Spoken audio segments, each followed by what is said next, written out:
fábrica de la inspiración, la fábrica de todos, fábrica de licores y alcoholes de Antioquia. Y estoy por aquí mirando a ver si ya está con nosotros él.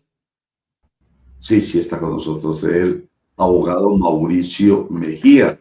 Conversando ayer con él antes de invitarlo con usted, Mauricio, bienvenido a Clickracia, el poder de la información, no clic, la democracia y la información, formación para la democracia.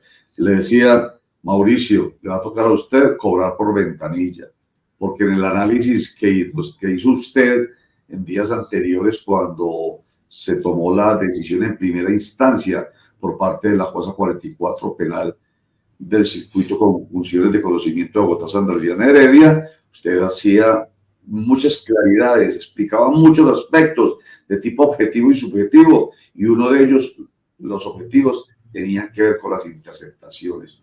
Pues no es la oportunidad de que cobre por ventanilla. Mauricio Mejía Urrea, bienvenido.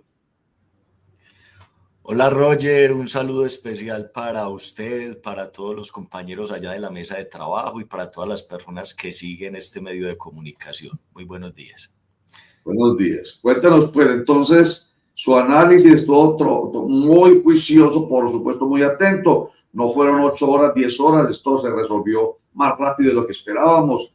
Pero entonces estuvo muy atento y nos puede dar desde su conocimiento, su experticia y su experiencia los conceptos a propósito de esta decisión tomada por el Tribunal Superior de Bogotá. Sí, efectivamente, Roger, un manejo, yo diría que impecable por parte de los magistrados de la Sala Penal del Tribunal Superior de Bogotá para darle publicidad a esta decisión de segunda instancia. Se nota el bagaje, el conocimiento que tienen ellos del tema, para decirlo en términos francos, la cancha que tienen. Es una decisión también muy extensa, de algo más de 700 páginas en lo que es la decisión sin el salvamento de voto. Y ellos lo que hicieron fue, en una audiencia, expresar resumidamente cuáles fueron los planteamientos de cada uno de los cargos elevados por los sujetos procesales en la apelación, y básicamente luego, de manera muy sucinta, de manera muy breve, ellos dan un resumen del criterio orientador que tuvieron ellos para revocar cada una de las decisiones. Entonces fue un muy buen manejo por parte del tribunal, y la decisión, pues ya todos la conocemos, es la absolución total, íntegra, del expresidente Álvaro Uribe Vélez por los cargos pues que ya conocemos. Y como usted lo dice, Roger, efectivamente, para el día de ayer, lo que escuchábamos en esa breve síntesis, pues eran muchos de los planteamientos que yo ya les había expresado a ustedes desde pretérita oportunidad respecto a por qué consideraba que la decisión de primera instancia era completamente equivocada. Así fue. Vamos a recordarla precisamente para más claridad de quienes nos ven, que vieron y escucharon y leyeron la decisión general, pero ese aspecto importante que es el que lleva a tomar la decisión. Bueno, por favor, a recordárnoslo, por favor, Mauricio Mejía. Pues básicamente, Roger, en esa oportunidad yo hacía alusión a varias situaciones que consideraba errores en la apreciación de la juez, y más que errores, violaciones a garantías procesales que tiene cualquier persona en el esquema de enjuiciamiento criminal colombiano. Básicamente, en esa oportunidad yo lo que mencionaba era que la piedra angular de toda la investigación había sido una interceptación hecha a la línea telefónica de Álvaro Uribe Vélez, cuando no era quien se suponía que debía ser objeto de esa interceptación inicial, y que era fácilmente verificable y constatable semejante error. Y el día de ayer, pues el tribunal nos da la razón en eso. También decíamos que respecto al tema de que se pudiera o no ofrecer dádivas, beneficios, incluso estímulos económicos a personas para que colaboraran con una investigación, dieran sus versiones y sus declaraciones, yo también trataba de sentar la idea de que eso es completamente lícito, que es una práctica que tenemos que quitarle estigmas en nuestro esquema de enjuiciamiento. La Fiscalía lo hace y lo hace todos los días y con toda suerte de testigos.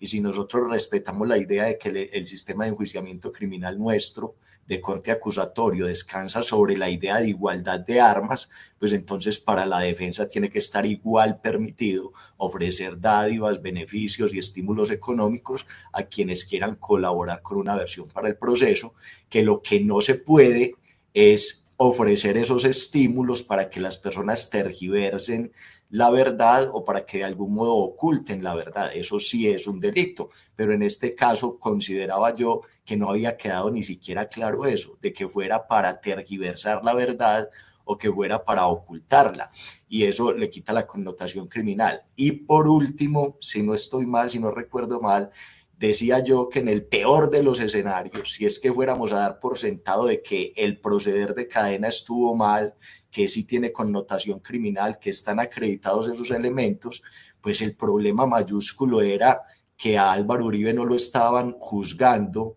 como autor material de esos delitos, sino como determinador, y que la determinación implicaba hacer surgir la idea criminal en quien finalmente la materializa. Y yo decía, hombre, yo hice un seguimiento riguroso del proceso hasta donde mis ocupaciones me lo permitieron y yo no vi una sola prueba que indicara que Álvaro Uribe Vélez había hecho surgir esa idea en el abogado Cadena, que simplemente era una visión prejuiciosa de la juez, que incluso tenía mucho que ver con criterios subjetivos de carácter de Álvaro Uribe Vélez por su posición gerencial en todas sus actividades ordinarias, lo cual es completamente absurdo y descabellado que a uno lo vayan a condenar bajo semejante criterio tan prejuicioso. Y respecto a esos tópicos también ayer el tribunal nos dio pues la razón, o mejor dicho, el criterio del tribunal es similar en ese sentido al que nosotros habíamos expuesto. Y en algún momento también hablé yo de la posibilidad de no tener en cuenta la grabación de este reloj expía, porque de alguna manera se había evidenciado que había sido modificado, alterado, que no estaba íntegro para la valoración probatoria.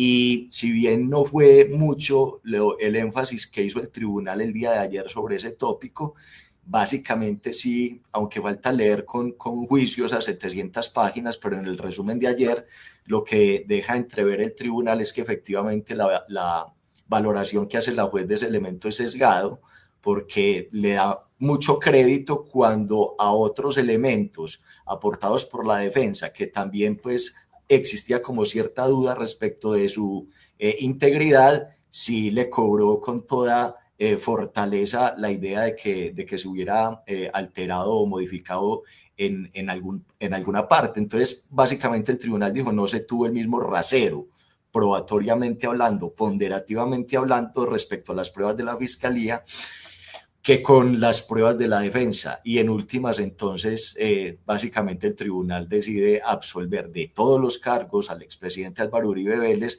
haciendo, sinceramente se los digo, una fundamentación muy criteriosa, muy bien elaborada desde el punto de vista dogmático de los requisitos y elementos necesarios para acreditar una determinación, que es el objeto de este proceso, la determinación, y desde el punto de vista probatorio para darlos por acreditados o no. Muy buena la decisión, considero yo. Doctor Mauricio, buen día, cordial saludo. Una pregunta sencilla. ¿Primaron los tecnicismos en esta decisión?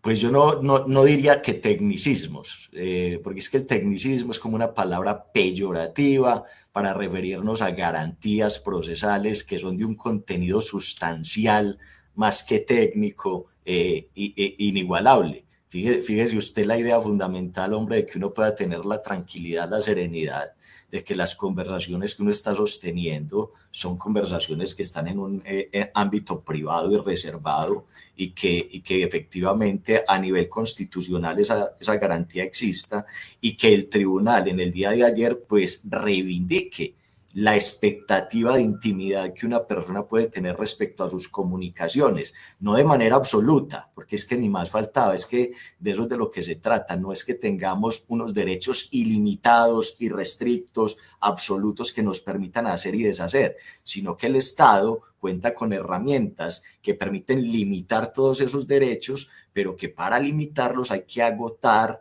suficientemente una buena fundamentación, argumentación y un trámite previo que de alguna manera justifique la limitación de esas garantías. Entonces yo no me encausaría tanto por el tema de tecnicismos, sino más bien porque se le dio primacía a la idea de que tenemos unas garantías mínimas, que son las que legalizan, legitiman mejor el procedimiento de enjuiciamiento y que en este caso no se respetaron cuando era, se lo voy a decir con toda franqueza, cuando era perfectamente posible garantizarlas, hacer las cosas correctamente por el conducto regular, y no se hizo.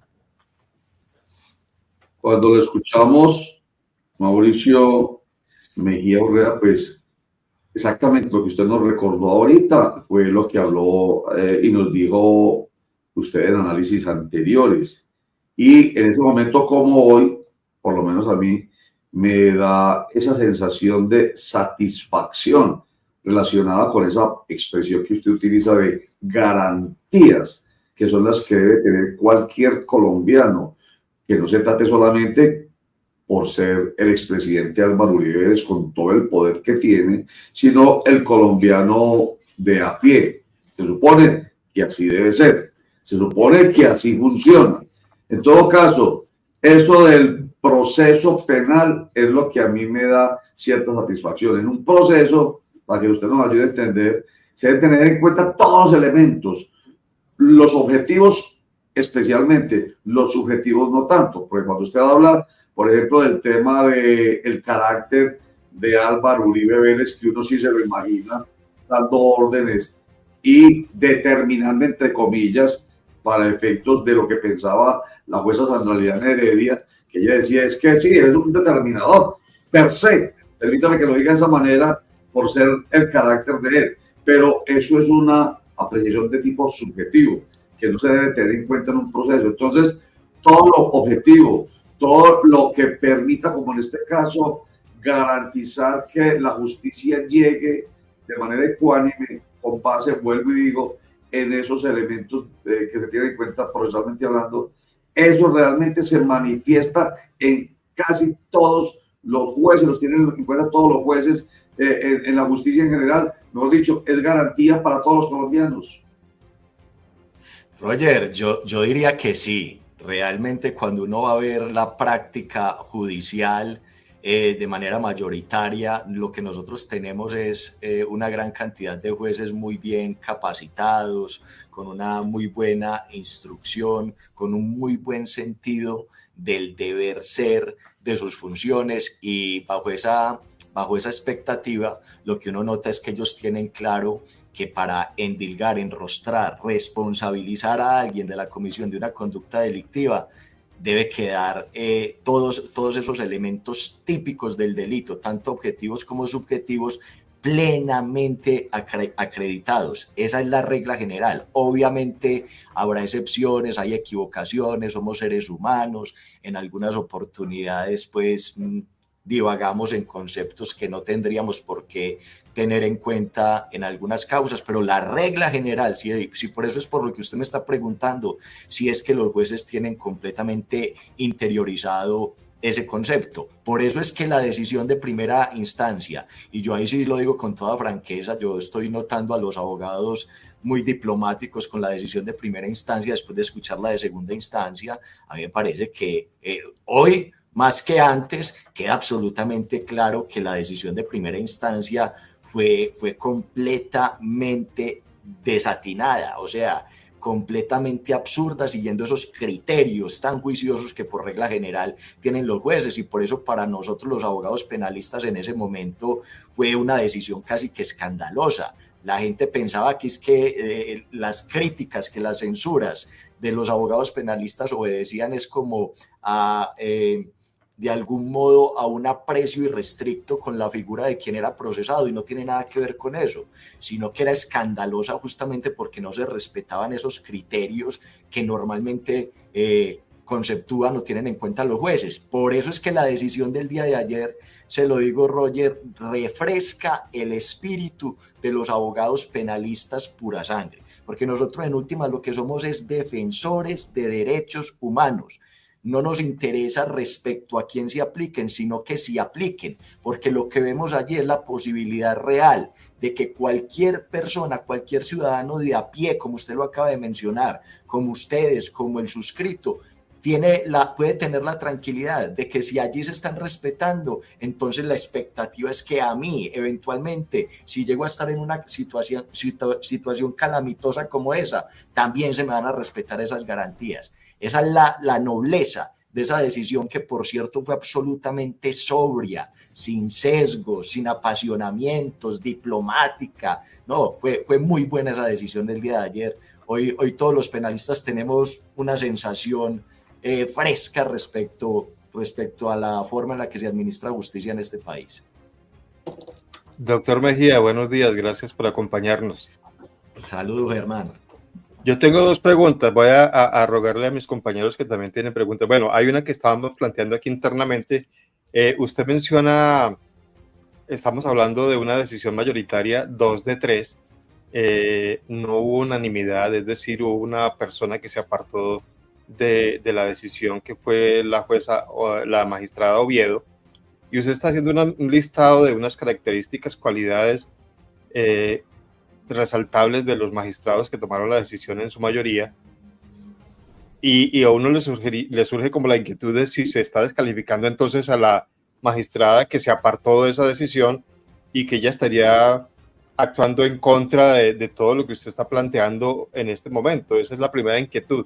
Y la segunda inquietud, me la responde enseguida, es cuando usted habló de que no estaba prohibido hacer determinadas cosas para conseguir de pronto testimonios de algunos testigos, en el caso del expresidente Álvaro Uribe, que eso no debería ser ilícito, pero recordemos que fue el expresidente Uribe quien denunció a Cepeda por lo mismo. Es decir, cuando se inició el proceso, que todo comenzó por ahí, después de un debate, el expresidente Uribe fue a denunciar a Iván Cepeda por estar manipulando supuestamente él testigos, por ofrecerle algunas cosas, y después termina volteándose el asunto hacia él. En ese momento, entonces, ¿la denuncia del expresidente Uribe en contra de Cepeda también era infundada o no? Comenzamos con la primera pregunta respecto a la magistrada Oviedo. Bueno, con relación a la magistrada Oviedo, efectivamente, como usted lo señala, Germán, pues la sala está compuesta por 3 magistrados. En últimas, la posición que determina avante es la que tenga mayoría. En este caso no fue una decisión absoluta, sino que tuvo disidencia. Los 2 magistrados, Merchan y la magistrada Osa, si no estoy mal, que son magistrados, por cierto, de carrera, estuvieron de acuerdo en que lo correcto sería la absolución por los criterios ya planteados, y la magistrada Oviedo pues fue disidente respecto a esas reflexiones. Ella consideró que sí habían motivos para dejar incólume la prueba relacionada con esas interceptaciones, lo cual yo pienso que, como lo he dicho siempre, ni le quita ni le pone mucho al tema, porque es que, vuelvo y repito, en esas interceptaciones no se escucha ninguna instrucción en el sentido de determinar a alguien a hacer algo ilícito. Y adicionalmente ella también está, al parecer, de acuerdo, más que con la forma en la que se argumentó la posición de primera instancia, pareciera estar de acuerdo con la idea de que de lo discutido en el proceso en primera instancia sí se logran construir unos razonamientos lógicos, lo que nosotros llamamos prueba indiciaria, que pudiera dar a entender que Álvaro Uribe Vélez sí fue determinador de cadena para la comisión de esas conductas delictivas. Yo no pudiera descalificar a la magistrada Oviedo, porque a mí me parece que su planteamiento, primero, no lo he revisado a profundidad, pero en la síntesis que hizo el día de ayer por lo menos fue aplomado y fue reflexivo en torno a la posibilidad de crear esas estructuras lógicas, que fueron estructuras lógicas que en la decisión de primera instancia brillaron por su ausencia. Uno puede llegar a la conclusión, y eso pudiera llegar a ser respetable, si se logra respaldar con esas estructuras lógicas indiciarias de que una persona es responsable del delito, pero entonces justifíquelo indiciariamente y ya ponemos esa en discusión sobre la mesa si la estructura indiciaria de la prueba indirecta está bien o mal constituida. Esa es otra cosa. Pero es que lo que se censura de la primera instancia es que la argumentación tuvo tinte político, fue sesgada y que para arribar a la decisión de que esta persona sí era responsable de ese delito, más que apoyarse en construcciones lógicas indiciarias, se apoyó simplemente en prejuicios personales. Y esa es la parte donde uno definitivamente sí no puede estar de acuerdo. Lo segundo puede ser cuestionable. Sí, para usted eso es un indicio, para mí no lo es. Pero que se respalde una decisión en un prejuicio, eso sí no tiene ninguna lógica jurídica ni ningún respaldo conceptual en derecho. Y la segunda inquietud, doctor, lo de inició el proceso primero contra Cepeda, por lo que después terminó siendo procesado el mismo Uribe. Entonces, ese proceso entonces no debería haber arrancado nunca, según lo que usted nos dice. Yo pienso, Germán, que una persona si siente que en su entorno se está cometiendo una conducta delictiva, pues si esa es su percepción, tiene todo el derecho en ponerla en conocimiento de la autoridad. Es que las cosas no son o dejan de ser delito por la actitud que tome un ciudadano cualquiera, sino por la decisión que tomen los entes, las instituciones encargadas de determinar en derecho si lo es o no lo es. A mí me parece que no es censurable el comportamiento del expresidente cuando puso en conocimiento de la autoridad, sobre todo que ese comportamiento de alguna manera lo afectaba. Entonces pone en conocimiento de la autoridad una situación. ¿Qué es lo que le dice el expresidente a la autoridad? Que se investigue, que se determine. ¿Eso es o no es delito? ¿Eso está bien o está mal? Esa es la actuación de él y a mí me parece que no es reprochable. Me parece genial lo que hizo ayer el tribunal, que básicamente es dejar de dar pañitos de agua tibia a una situación que puede ser muy polémica y que genera mucha controversia en la opinión pública. A mí me parece que el tribunal ayer se aplomó y de una vez quiso quitar el velo. Eso no está mal.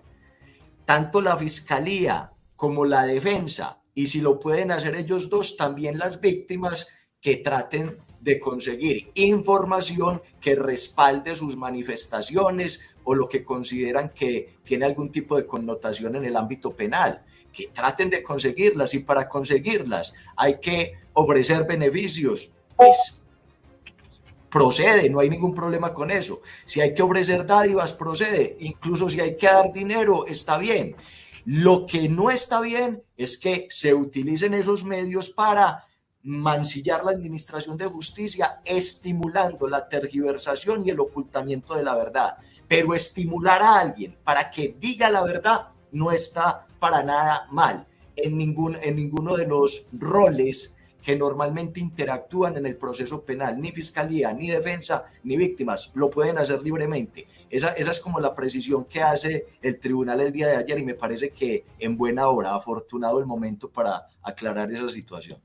Doctor Mauricio, ahora el caso pasa a casación. Quiero que me responda técnicamente, pues aunque a usted no le gusta la palabra, pero que me responda según la ley, cómo operaría el caso. Es decir, si hay méritos para la casación, si el tema de la prescripción aquí aplica o no aplica, aunque como sabemos el expresidente renunció a ese derecho. Y tercero, si alguien en la Corte Suprema de Justicia tendría que declararse impedido porque allí nació precisamente este proceso. Bueno, voy a tratar de empezar diciendo que la prescripción ordinaria que es pues la que más angustiaba en el pasado reciente, ya no es algo pues que genere algún tipo de preocupación. Con la decisión de segunda instancia ya se interrumpe completamente el término de prescripción ordinario, y esa decisión se dio desde el 14 del mes de octubre, a pesar de que solo el día de ayer se le dio publicidad y lectura. O sea, desde el 14 de octubre ya quedó salvaguardada esa preocupación de la prescripción. ¿Qué es lo que pasa a continuación? Que empieza a transcurrir un nuevo término. Ese nuevo término es de 5 años, es un término supremamente generoso. Lo normal de un recurso extraordinario de casación es que, por complejo que sea, se esté resolviendo al cabo de unos 3 años, pero en la mayoría de los casos es un tema pues de unos 2 años, el trámite completo del recurso de casación. Entonces yo pensaría que por ese lado no hay ningún tipo de preocupación. Una vez se escucha la decisión de segunda instancia, empieza a correr un término de 5 días hábiles para que las personas que se sienten inconformes con esa decisión pues manifiesten, expresen la intención de interponer el recurso extraordinario de casación. Una vez se manifiestan esa intención, pues el tribunal les habilita un nuevo término que es de 30 días hábiles para que procedan a sustentarlo en una demanda. Ese término es generoso, 30 días hábiles, porque es que una demanda de casación es muy, ahí sí tengo que utilizar el término, es muy técnica. ¿Por qué es muy técnica? Porque básicamente solo existen 3 causales que de algún modo son generales, pero que requieren una muy buena técnica para poder explicar en qué forma lo acontecido en la decisión que es objeto del recurso de casación afecta esa causal establecida en la normatividad procesal. Las causales son violación directa a la ley sustancial. Mire que habría que entender qué es una violación directa a la ley sustancial para poder entender si algo de lo que pasó en el proceso encaja en esa causal. Segunda causal, violación indirecta a la ley sustancial, que ahí también hay que entender que es una violación indirecta para poder relacionar algo de lo acontecido con esa causal. Y violación a derechos y garantías fundamentales para poder acceder al recurso de casación. Solo en la medida en que esa demanda de casación logre explicar de manera solvente y suficiente, y esa es la técnica, que una de las situaciones ocurridas en el proceso encaja en lo que demanda una de estas causales, pues entonces la Corte admitirá esa demanda para estudio. Y en el estudio es donde, o sea, en otras palabras, en los próximos 6 meses más o menos podrá decidir si admite o no admite la demanda, si cumple con esa carga técnica o no la cumple. Y si decide que sí la admite, pues tendrán aproximadamente 1 año y medio, 2 años para dar una decisión. Yo no creo que se demore más, sobre todo por lo que implica este proceso, por las expectativas que hay, por el interés que hay. Entonces ese sería como el devenir a continuación. Ahora, la Sala Penal de la Corte Suprema de Justicia tiene unas responsabilidades muy grandes respecto a los procesos que son de connotación nacional para aprovecharlos con el ánimo de cerrar fisuras, de aclarar conceptos, de eliminar de pronto criterios equívocos que se vengan desarrollando sobre ciertas instituciones jurídicas. Entonces, lo que uno esperaría es que, debido a que los abogados que están inmiscuidos en esta controversia son abogados que todos conocemos su capacidad jurídica, lo más seguro es que van a presentar una muy buena demanda de casación, y adicionalmente, como la Corte tiene ese interés en dar claridad a algunos conceptos que seguramente esta controversia permiten aclarar, la Corte también va a estar muy interesada en admitir esas demandas de casación para poder aclarar esos conceptos. Respecto a si los magistrados de la Sala Penal actualmente, los que están actualmente, pueden tener algún tipo de impedimento para referirse al caso, yo realmente no lo digo con conocimiento de causa, pero creería que no. O sea, la Sala Penal que en algún momento tuvo algo que ver con la situación del expresidente Uribe, no fue la sala de casación, sino la sala de instrucción. Y respecto a los magistrados que en ese momento componían la sala de instrucción, hasta donde tengo recuerdo, no hay alguno que haya pasado a la sala de casación penal, que es en última la que tendría que resolver el recurso. No sé si esté completamente acertado en el tema, pero creo que ninguno de la sala de instrucción ha pasado a la sala de casación. Y en ese orden de ideas no creería que surjan impedimentos. Y adicionalmente, la sala que componía, los magistrados que componían la sala de casación penal de aquel entonces, en su gran mayoría ya no son los que hoy en día están ocupando esos puestos. La sala se va renovando continuamente. Entonces creería que por ese lado no hay ningún inconveniente y que serán ellos los que tendrán esa legitimidad para resolver en derecho y seguramente con toda objetividad esas demandas de casación que se van a presentar. Entonces, el recurso de casación no es, yo no sé si la expresión sea la precisa, usted lo hará, no lo considerará. No, el recurso de casación no es una garantía obligatoria, como lo es la segunda instancia. En la segunda instancia, sí o sí, había que permitírsela, en este caso, al expresidente Álvaro Uribe Vélez. La casación depende de cómo se le presente, como una tutela. Sencillamente, a pesar de que tiene todo el derecho a la acción de tutela, pues el juez constitucional toma la decisión de decir no prospera la tutela. Lo mismo te puede pasar ahí en la casación. Si no tiene los elementos suficientes para que se fundamente ese recurso de casación, quizá no vaya. Es completamente correcto, Roger. O sea, no podemos creer que este espacio ya de casación es una tercera instancia. Efectivamente, como usted lo indica, cuando nosotros hablamos de instancia, lo que estamos diciendo es que cualquier persona, bajo cualquier tipo de criterio y consideración, puede agotar esa instancia, una instancia, para que se revise la decisión inicial. El proceso penal consta simplemente de 2 instancias que ya quedaron completamente agotadas, ¿sí? Ahora el panorama que se enmarca es en sede de un recurso extraordinario. Esa connotación de extraordinario lo que nos permite entender es que no es obligatorio, que efectivamente se surta.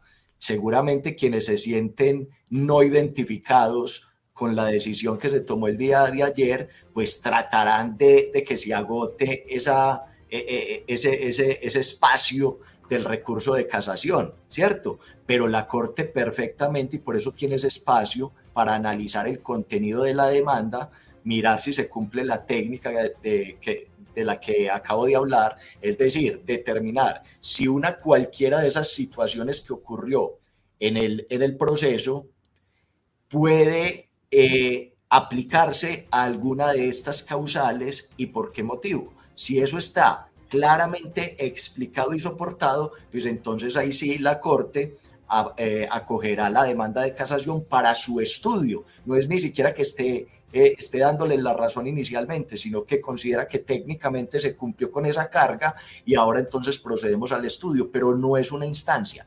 De hecho, por eso, Roger, es que el 90%, eso es una cifra estadística que a nivel académico nosotros nos encargamos de revisar año por año. Y a nivel académico, la estadística lo que dice es que el 90% de las demandas de casación que se interponen son desestimadas en ese análisis inicial de tecnicismo. Entonces ni siquiera llegan a estudio. Y del 10% que llegan a estudio, la estadística lo que nos dice es que si acaso un 3%, pues un 30% de ese 10%, para que quede claro, son revocadas, son casadas. Entonces la complejidad ya es muy alta, pero en este caso lo que uno esperaría es que seguramente sí se den las condiciones para que se haga ese estudio en la sala de casación penal de la Corte Suprema de Justicia. Doctor Mejía, la pregunta que le voy a hacer de pronto se sale un poquito de sus conocimientos, de su competencia, porque es más el tema electoral.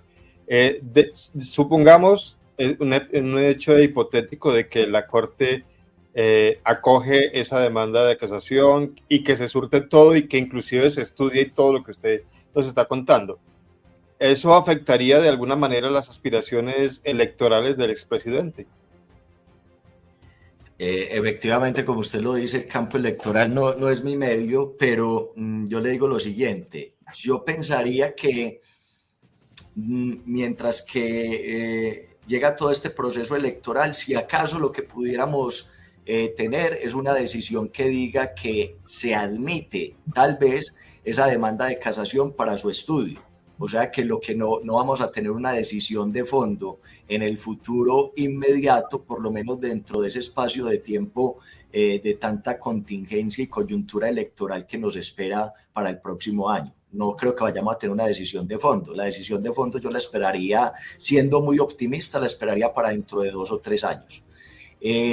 En ese orden de ideas, como lo único que tendríamos es una decisión que a lo sumo dirá que se admite para estudio, no tendría ningún tipo de limitación o relevancia en el plano electoral. Eso sí, de pronto sí despertaría pasiones de un lado o del otro que podrían impulsar políticamente a alguno de los actores pues, políticos, pero que limite per se una aspiración de ninguna manera. En este momento Álvaro Uribe puede aspirar libre, más libre que ayer, a cualquier tipo de aspiración que tenga.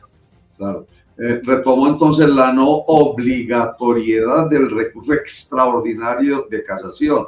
De ahí entonces, que yo no lo pude entender en su momento, que Iván Cepeda haya hablado de, primero, recurrir a la casación y saltó inmediatamente, dice él textualmente, al sistema interamericano de derechos humanos. Entonces es pensando en eso, en que de pronto se le pueda desestimar y es posible entonces que haya afuera, estoy hablando del sistema interamericano de derechos humanos, como dice él, sí pueda tener entonces oídos a la queja de las víctimas.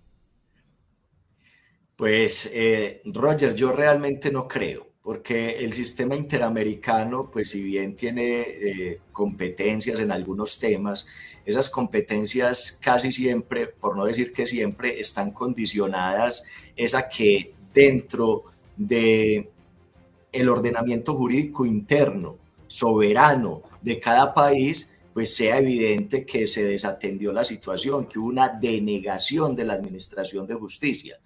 Y con todo respeto, Roger, pues eso no es lo que yo veo acá. Yo incluso el día de ayer, pues con un estudiante que uno respeta las posiciones, me increpaba diciéndome, mire, esto es un evidente signo de impunidad. Y yo le decía, hombre, no, pues en mi criterio no podemos llamar a esto impunidad. Impunidad es cuando un Estado efectivamente se hace el de la vista gorda, no se pronuncia, no atiende nada, no resuelve nada, pero en este caso lo que vimos es que el Estado, a través de todos sus estamentos e instituciones, se apersonó del tema, desarrolló un proceso, tomó unas decisiones, se agotaron recursos, se adoptaron otras decisiones. Entonces yo pues no le voy a decir a usted que no se pueda interponer alguna acción ante organismos pues interamericanos, pero lo que sí dudo mucho es que el organismo encuentre en esa causa una situación en la cual el Estado denegó justicia y que deban ellos entonces apersonarse de la situación por la denegación de justicia. Eso yo no lo veo, pero ellos podrán tener sus inspiraciones en ese estamento. Sí, porque la justicia internacional es subsidiaria, es decir, solo se aplica si en la local no hubo el proceso como tal. Pero frente al tema de casación, doctor, también es un tema técnico y no se pueden aportar nuevas pruebas si en el transcurso de estos meses hubiesen aparecido. No, Javier, de ninguna manera. O sea, tanto el recurso de apelación como el recurso extraordinario de casación se deben limitar a un análisis, a un estudio minucioso de si se tomó una decisión en derecho conforme al material probatorio que fue discutido, controvertido y aportado en la audiencia de juicio oral. Solo ese, nada más que ese material probatorio puede ser sustento de la decisión que se tome en segunda instancia en apelación y de la eventual decisión que se adopte en un recurso extraordinario de casación que sea admitido. Ninguna prueba adicional. Mauricio Mejía Urrea, de verdad pues que nos da usted mucha claridad desde su conocimiento, su experticia y su experiencia. Pero debo terminar esta entrevista que hacemos aquí en Tricracia con una inquietud sobre algo que usted dijo ahorita al principio, refiriéndose a la magistrada María Leonor Oviedo, o al revés, que eran de carrera Manuel Antonio Merchán Gutiérrez y Alexandra Osa Sánchez, y provisional María Leonor Oviedo, casualmente quien ha salvado su voto. La inquietud final tiene que ver con una discusión que hemos tenido en varias oportunidades acá en torno a la dilación que se ha hecho del nombramiento en propiedad del 60% de los hoy jueces y magistrados, porque hay un concurso que lleva desde el año 2018-2019 hasta ahorita, y nada que se toma decisiones, y hay un montón de situaciones non santas, como que incluso las personas que están tomando la decisión ni siquiera son facultades, tienen la experiencia, la experticia y el conocimiento de las facultades de Derecho. Pero eso es una cosa que ya hemos aquí tratado con calma. En todo caso, tiene que ver para usted, para terminar, Mauricio Mejía Urrea, tiene que ver el hecho de que un magistrado o un juez sea en provisionalidad, que se le atienda y se le respete su idoneidad, ¿o no? Efectivamente, yo lo mencioné en alguna de las respuestas que traté como de proponerles o de ofrecerles, pero no lo hice con el ánimo de descalificar a la magistrada, pues es una situación, simplemente pudiera decir yo que casual, ¿cierto? Los que estuvieron en la posición mayoritaria son de carrera, y hasta donde tengo entendido, la magistrada Oviedo está en provisionalidad, pero yo no creo que eso le reste capacidad, entre otras cosas, porque vuelvo y repito, a mí me parece que en la síntesis que hizo del salvamento de voto el día de ayer, fue una síntesis que, contrario a la decisión de primera instancia, por lo menos sí trató de estar respaldada en lo que ella considera que es una prueba, al menos indiciaria, que justificaría la posición de ella, y fue una reflexión también muy sobria, sin apasionamientos, que esa es la gran bondad de la administración de justicia, expresarse de manera aplomada, serena, sobria y con fundamento. Eso fue lo que le faltó a la primera instancia. Entonces, en este caso, pues es para mí simplemente algo casual. Seguramente si está ahí en la posición de magistrada, así sea en provisionalidad, es porque se resaltan sus habilidades y sus competencias, y seguramente el recorrido previo al interior de la administración de justicia para ocupar ese rol.